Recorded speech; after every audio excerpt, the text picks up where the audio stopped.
শিক্ষার পরিবেশ রক্ষায় এবার কঠোর পদক্ষেপ নিয়েছে সরকার।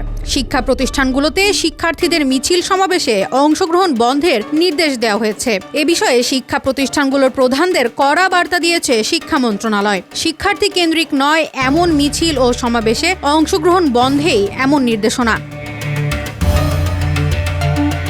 মাধ্যমিক ও উচ্চশিক্ষা বিভাগ থেকে ২৯ এপ্রিল এক বিজ্ঞপ্তির মাধ্যমে এই নির্দেশনা জারি করা হয়।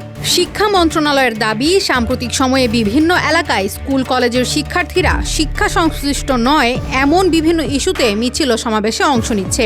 এতে শ্রেণীকক্ষে পাঠদান ব্যাহত হচ্ছে, পাশাপাশি কোমলমতি শিক্ষার্থীরা মানসিক ও শারীরিকভাবে ক্ষতিগ্রস্ত হচ্ছে।